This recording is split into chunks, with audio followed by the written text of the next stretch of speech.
গঠন করেছে বর্তমান স্বৈরাচারী শেখ হাসিনা, কথা ঠিক কিনা? আপনারা জানেন, মিথ্যে মামলা দিয়ে জামাতের নেতৃবৃন্দকে ফাঁসিতে ঝুলানোর জন্য এই আন্তর্জাতিক অপরাধ ট্রাইব্যুনাল গঠন করে শেখ হাসিনা তাদেরকে ফাঁসি দিয়েছিল। তারপর থেকে এর কোনো লেজিটিমেসি আন্তর্জাতিক পর্যায়ে ছিল না।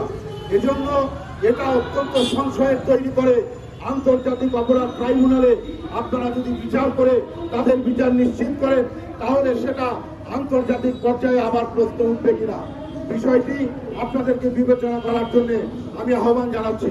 আমি মনে করি এই ছাত্র হত্যার জন্য, গণহত্যার জন্য বিশেষ এই গণহত্যা ট্রাইব্যুনাল গঠন করুন।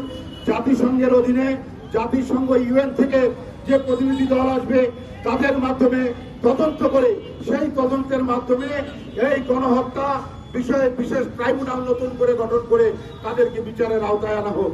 বর্তমানে আমরা জানি না ডিবি হারুন কোথায়, আমরা জানি না আব্দুল্লাহ আল মামুন কোথায়, আমরা জানি না সাবেক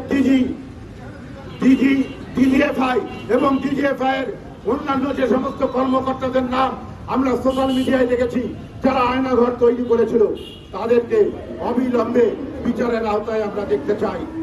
আমাদের সেনাপ্রধান বক্তব্য দিয়েছেন যে অনেকে তাদের আশ্রয়ে আছে। আমার দাবি, আইএসপিআর এর মাধ্যমে কে কে আপনার আশ্রয়ে আছে জাতির সামনে তা প্রকাশ করেন। আপনি কাদেরকে আশ্রয় দিয়েছেন জাতির সামনে প্রকাশ করেন এবং মামলা হওয়ার পরে তাদেরকে নিয়ন্ত্রণিকভাবে পুলিশের হাতে হ্যান্ডওভার করবেন। এটা আপনাদেরকে দাবি জানাচ্ছি। আর শিক্ষা কারিকুলামকে জাতীয়করণ করতে হবে।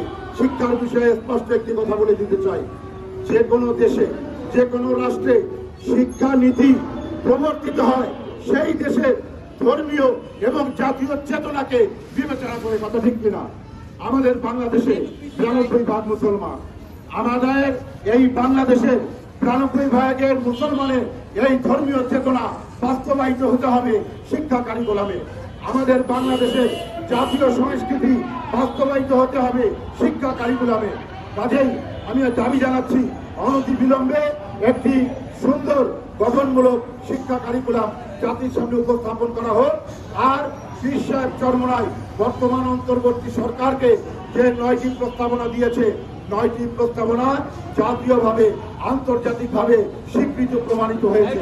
আপনারা অতি দ্রুত এই প্রস্তাবনাগুলো বাস্তবায়নের দিকে নজর দেবেন এবং তা বাস্তবায়নে নিয়ে আসবেন বলে আপনাদের প্রতি আমি উদাত্ত আহ্বান জানাচ্ছি।